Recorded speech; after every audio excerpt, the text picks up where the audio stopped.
آپ نے سماعت فرمایا کہ سرکار دو عالم صلی اللہ تعالیٰ علیہ وسلم نے مسجد قباء میں خطبہ ارشاد فرمایا اور اپنے اصحاب کو نصیحت فرمائی کہ اللہ سے ڈرو، اس پر ایمان لاؤ، اس کے ساتھ کسی کو شریک نہ ٹھہراؤ، اور حضور نے فرمایا کہ میں اللہ کا رسول ہوں، نیکی کی دعوت دو، برائی سے روکو، اور تمہارے بھائی کے لیے تمہارے جانب سے سب سے بہترین نصیحت یہ ہے کہ تم اس کو ایسی باتیں بتاؤ جس سے وہ اللہ کے قریب ہو جائے۔ کل ان چیزوں کا میں نے آپ کے سامنے ذکر کیا۔ آگے فرماتے ہیں میرے آقا صلی اللہ علیہ وسلم کہ بے شک اللہ سے ڈرنا انسان کے مقاصد کی کامیابی میں بہترین مددگار ہے۔ جو شخص اپنے اور خدا کے درمیان معاملات کو خفیہ اور پوشیدہ طور پر درست رکھے گا اور اس سے اس کا مقصود صرف اللہ کی رضا ہو تو یہ چیز دنیا میں اس کے لیے ذکر ہوگی اور آخرت میں ذخیرہ۔ سبحان اللہ۔ یعنی اکابرین، جیسے مال کا ہی معاملہ لے لیجیے، اگر آپ کے اقربا میں، رشتہ دار میں یا اڑوس پڑوس میں، محلے میں کوئی غریب ہے تو آپ کے پاس اللہ نے اگر مال دیا تو جو یہ حدیث پاک سرکار کا فرمان ہے، اس کا مفہوم یہ ہے کہ تم خفیہ طور پر دے دو۔ اب بعض لوگوں کی عادت ہوتی ہے بتا کر کے دینا، جتا کر کے میں فلاں کو دے رہے ہیں، یعنی معلوم ہونا چاہیے کہ فلاں سیٹھ صاحب فلاں غریب کی مدد کر رہے ہیں۔ تو یہ طریقہ اللہ کے نبی صلی اللہ علیہ وسلم نے ناپسند فرمایا۔ اسی طریقے سے عبادات میں لے لیجئے، عبادتیں، ریاضتیں یا نوافل یا خشوع و خضوع کے ساتھ اللہ کی بارگاہ میں رونا ہے نا، اگر یہ تمام چیزیں اللہ کے لیے اگر بندہ کر رہا ہے تو پھر وہ تمام چیزیں لوگوں کو پتہ نہیں چلے۔ رات میں آپ اٹھ رہے ہیں، رات میں تنہائی میں اٹھ کر کے اپنے رب کی بارگاہ میں مصلی بچھا کر وضو بنا کر بیٹھ رہے ہیں، تہجد پڑھ رہے ہیں اور رو کر دعائیں کر رہے ہیں، یہ آپ کا اور آپ کے رب کا خفیہ معاملہ ہے نا۔ بندہ اس پر مطلع نہیں ہے۔ ایک بادشاہ نے اعلان کر دیا کہ ایک عالم، نام بھول رہا ہوں ان کا، انہوں نے اعلان کر دیا کہ میری جنازے کی نماز وہی پڑھائے گا جس کی کبھی تہجد بھی قضا نہیں ہوئی۔ اللہ، جس کی تہجد کی نماز بھی قضا نہیں ہوئی۔ غالباً ملا جیون رحمۃ اللہ علیہ کا واقعہ غالباً۔ تو حضرت اورنگزیب عالم کی رحمۃ اللہ علیہ نے جب جنازہ رکھا گیا، آپ کی وصیت تھی کہ وہی نہ شخص نماز پڑھائے گا جس کی تہجد قضا نہ ہوئی، تو کوئی آگے بڑھنے تیار ہی نہیں۔ ارے تو لوگوں کے تو فرائض پورے نہیں ہوتے، تہجد تو بہت بڑی چیز ہے۔ ہمارے فرائض ہی 5 وقت کے پابندی کے ساتھ ہو جائے، یہی بہت بڑی چیز ہے ہمارے لیے، تہجد تو اور بڑی بات ہوگی۔ تو حضرت اورنگزیب عالمگیر رحمۃ اللہ علیہ اپنی آنکھوں میں آنسو لیے آگے بڑھے اور کہا کہ حضرت آج آپ نے میرا راز فاش کر دیا، یعنی میں وہ عبادت، کیونکہ اب نماز تو پڑھانا ہے، نماز جنازہ تو پڑھانا ہے، اور اورنگزیب عالمگیر فرماتے ہیں کہ یہ میرا اور میرے رب کے درمیان کا معاملہ تھا، لیکن آپ نے وہ راز عوام کے سامنے، جنازہ سامنے رکھا تھا بزرگوں کا، فرمایا آپ نے میرا وہ راز فاش کر دیا، ورنہ کوئی نہیں جانتا کہ میں اپنے رب کی بارگاہ میں کیا کرتا ہوں، ہے نا۔ اور یہ جو سلطنت عثمانیہ کے جو آخری بادشاہ تھے سلطان عبدالحمید، آپ روزانہ 1000 مرتبہ سرکار دو عالم صلی اللہ علیہ وسلم کی بارگاہ میں درود پاک کا نذرانہ پیش کرنے کے بعد ہی سویا کرتے تھے۔ جب تک 1000 مرتبہ حضور کی بارگاہ میں درود پاک کا نذرانہ پیش نہیں کرتے، سوتے نہیں تھے رات میں۔ ایک رات اتفاق سے ایسا ہوا کہ بھول گئے، نیند لگ گئی، کام زیادہ ہو گیا دن میں تو نیند لگ گئی۔ پھر ایک شخص آیا حضور بارگاہ میں بادشاہ کی اور کہتا ہے کہ سر بادشاہ سلامت، مجھے حضور نے آپ کے پاس بھیجا ہے، میں غریب ہوں، حاجت مند ہوں، ضرورت مند ہوں، آپ میری حاجت کو پوری کریں۔ بادشاہ نے کہا کہ میں کیسے مان لوں کہ تجھے حضور نے بھیجا ہے؟ تو کہا کہ حضور پاک علیہ السلام نے مجھے ایک بات بتائی اور کہا کہ میرے حمید سے کہنا کہ وہ مجھے میرے پاس روزانہ درود پاک کا نذرانہ پیش کرتا ہے، کل رات اس نے درود پاک کا نذرانہ میرے پاس نہیں بھیجا ہے۔ تو بادشاہ ایک دم تخت پر بیٹھے تھے، اچانک کھڑے ہوئے اور کھڑے ہو کر کے 1000 جتنی اس کو ضرورت تھی اس سے 3 گنا زیادہ اس کو دیا، اور کہا کہ فرمایا، بادشاہ نے کہا کہ کہو میرے آقا نے کیا کہا ہے؟ میرے آقا نے کہا ہے میرے حمید سے کہنا، سبحان اللہ، میرے حمید سے کہنا۔ تو جب یہ نام سنتے، جب یہ نام سنتے کہ میرے آقا نے میرا نام لے کر کے کہا ہے، تو اور طلب جاتے اور مال اس کو عطا کرتے اور مال عطا کرتے۔ خزانچی جو تھا وہ کہتا ہے کہ بس کریے، اس سے کہتے ہیں جو سائل تھا اس سے کہتے ہیں اب تیری ضرورت تو پوری ہو گئی۔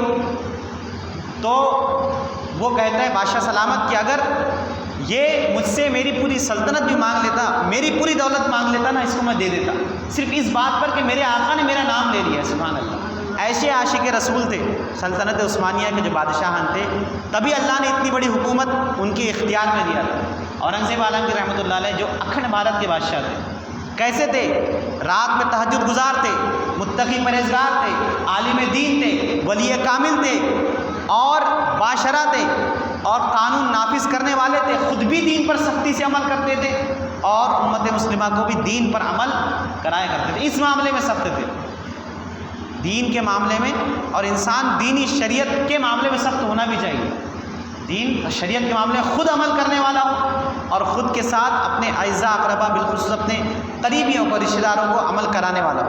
میرے آقا، بات یہاں سے چلی تھی، سرکار دو عالم صلی اللہ تعالی وسلم نے فرمایا کہ معاملات جو تم اللہ کے لیے کر رہے ہو تو پوشیدہ کرو، عوام کو اس کی خبر نہ ہو۔ ایسا نہ ہو کہ ہم نے ایک حج کر لیا تو اب جب تک ہم کو دنیا حاجی صاحب نہیں بولیں گے جب تک ہم ان کی دعوت میں نہیں جائیں گے۔ فلاں حاجی صاحب، حاجی لکھ کر کے نہیں دیں گے ہم کاغذ میں، لیٹر میں یا دعوت نامے میں، تو ہم دعوت میں نہیں جائیں گے۔ کیوں؟ کیونکہ حاجی صاحب نہیں لکھا ہم کو، کیونکہ ہم کو حاجی صاحب نہیں لکھا۔ ایسا نہیں، بندہ عبادت کر رہا ہے کس کے لیے؟ رب کے لیے، چاہے وہ نماز ہو، روزہ ہو، حج ہو، یا صدقات ہو، خیرات ہو، جو بھی ہو۔ تو ان معاملات کو بندے کو چاہیے کہ اس کا صلہ بھی بندہ اپنے رب سے ہی چاہے، دنیا والوں سے اس کا نہ چاہیے۔ یہ میرے آقا صلی اللہ علیہ وسلم کے فرمان کا مقصد ہے۔ اور فرماتے ہیں صلی اللہ علیہ وسلم، اور اس سے اس کا مقصد صرف رضا الہی ہو، تو جو چیز دنیا میں اس کے لیے ذکر ہوگی اور آخرت میں ذخیرہ۔ جس دن انسان کو اپنے اعمال کی ضرورت ہوگی لیکن جو ایسا نہیں کرتا، اس کا ذکر اس آیت میں، یعنی اب اللہ کے نبی صلی اللہ علیہ وسلم دوسری بات فرما رہے ہیں کہ بندے کو چاہیے کہ اعمال جب کرے تو اپنی رب کی رضا کی خاطر کرے۔ میں نماز پڑھ رہا ہوں، میں نماز پڑھ رہا ہوں، ہے نا، اور میرے دل میں یہ ہے کہ میرے پیچھے مقتدی ہے یا میرے پیچھے جو لوگ ہیں ان کو میری قرأت پسند آنے کو ہونا، یا انہوں نے بولنے کو ہونا کہ بہت اچھی نماز پڑھا رہے ہیں مولانا صاحب۔ تو اگر میرے دل میں یہ نیت ہے تو رب تبارک و تعالیٰ تو جانتا ہے میری نیت کو، ہے نا۔ اگر ایسی نیت میرے دل میں ہوگی تو ایسی نماز میری قابل قبول نہیں ہوگی۔ میری نماز جو میں پڑھ رہا ہوں، میرا مقصد صرف یہ ہونا چاہیے کہ میں نماز پڑھ رہا ہوں اپنے رب کو راضی کرنے کے لیے، بس میں عبادت کر رہا ہوں اپنے رب کو راضی کرنے کے لیے۔ اور اللہ کے نبی صلی اللہ علیہ وسلم فرماتے ہیں کہ اگر کوئی ایسا نہ کرے، یعنی اس کا مقصد رب کی رضا نہ ہو، تو پھر کیا فرماتے ہیں آیت کریمہ؟ انسان پسند کرے گا اس کے اعمال اور اس کے درمیان بہت بڑا فاصلہ ہو جائے گا، اور خدا تم کو اپنی ذات سے ڈراتا ہے اور اللہ تعالیٰ اپنے بندوں پر مہربان ہے۔ یعنی اگر بندہ دنیا میں اعمال لوگوں کو دکھاوے کے لیے کرتا رہا ہے، کل بروز محشر خالق کائنات مالک ارض و سماوات کو تو تمہاری اور ہماری عبادت کی ضرورت ہے ہی نہیں، ہماری عبادت ہمارے لیے ہے نا، اس کا بدلہ ہم ہی کو اللہ تعالیٰ عطا فرمائے گا۔ لیکن اگر ہم نے دوسروں کو دکھانے کے لیے اعمال کیا ہے، کوئی بھی عمل، کسی بھی طریقے کی نیکی، تو پھر وہ نیکی ہمارے منہ پر مار دی جائے گی۔ ہم نماز لے کے جائیں گے، اللہ کہے گا نماز، روزے، حج، زکوٰۃ، صدقات، خیرات لے کے اللہ کی بارگاہ میں حاضر ہوں گے اور کہیں گے مولا میں نے نماز پڑھی ہے، تیری عبادت کی ہے، میں نے روزے رکھے ہیں، میں نے حج کی ہے، میں نے زکوٰۃ دی ہے، میں نے یہ کام کیا، میں نے وہ کام کیا۔ تو اللہ فرمائے گا کس کے لیے کیا؟ اللہ پوچھے گا قیامت میں تو نے کس کے لیے کیا؟ تو اللہ تو جانتا ہے کس کے لیے کیا ہے نا۔ تب اللہ تعالیٰ خود فرمائے گا تو نے فلاں کے لیے کیا ہے، تو نے دوسروں کو دکھانے کے لیے کیا ہے۔ دوسروں نے دیکھ لیا، تو نے ان کو بتانے کے لیے کیا، انہوں نے جان لیا، تو اب مجھ سے کیا صلہ چاہتا ہے؟ جا جس کے لیے کیا اس سے صلہ مانگ، کیا ہوگا اس وقت ہماری نیکیوں کا کیا بنے گا، ہے نا؟ اور ویسے بھی بندہ جنت میں اپنے اعمال کے سبب تو نہیں جا پائے گا، اللہ کے فضل کے سبب ہی جائے گا۔ بندہ جنت میں جو جائے گا اپنے اعمال کے بیس پر نہیں بلکہ اپنے رب کے فضل پر جائے گا، اور جو نیکیاں ہیں وہ اس کے جنت میں درجات بلند کرنے کے لیے ہوں گی۔ تو اللہ تعالیٰ سوال کرے گا، تو ہم اگر اللہ ہم کو ریا کی عبادت سے بچائے، دکھاوے کی عبادت سے بچائے، اللہ تعالیٰ ہمیں ریاکاری سے بچائے، اور اللہ تعالیٰ ہمارے دلوں میں خلوص عطا فرمائے کہ ہم للہیت کے ساتھ اسی کے لیے عبادت کریں، چاہے کیسی بھی عبادت ہو، کوئی بھی عبادت ہو۔ اور فرماتے ہیں اللہ کے نبی صلی اللہ علیہ وسلم، اور جس شخص نے خدا کے حکم کو سچ جانا اور اس کے وعدوں کو پورا کیا تو اس کے لیے فرمان الہی ہے۔ اللہ فرماتا ہے کہ میں اپنے وعدے کو نہیں بھولتا اور میں بندوں پر ظلم نہیں کرتا، یعنی قیامت کے دن آج اللہ تبارک و تعالیٰ، آج دیکھیے فلسطین میں کتنا ظلم ہو رہا ہے، تو اللہ فرماتا ہے کہ میں اپنے وعدے کو نہیں بھولتا، اور جس نے ظلم کیا ہے، اللہ تعالیٰ فرماتا ہے کہ جس نے بھی ظلم کیا ہے قیامت کے دن اس ظالم کو تو دردناک عذاب ہوگا، اور اللہ فرماتا ہے کہ میں اپنے بندے پر خود ظلم نہیں کرتا، میں کسی پر ظلم نہیں کرتا۔ کل بروز محشر جو جہنم میں جائیں گے اپنے عمل کے سبب جائیں گے، کیونکہ ان کے اعمال یہ خود ایسے ہوں گے کہ جو ان کو جہنم میں لے کر کے جائیں گے، ہے نا؟ انسان کے گناہ ہوں گے جو اس کو جہنم میں لے کر کے جائیں گے، لیکن اللہ تو چاہتا ہے کہ اس کے بندے جنت میں جائیں۔ اللہ تعالیٰ نے بنائی جنت ہے بندوں کے لیے، لیکن اگر ہم خود ہی اعمال ایسے کریں اور جہنم میں جائے تو وہ ہماری شامت اعمال، شامت نفس ہوگا۔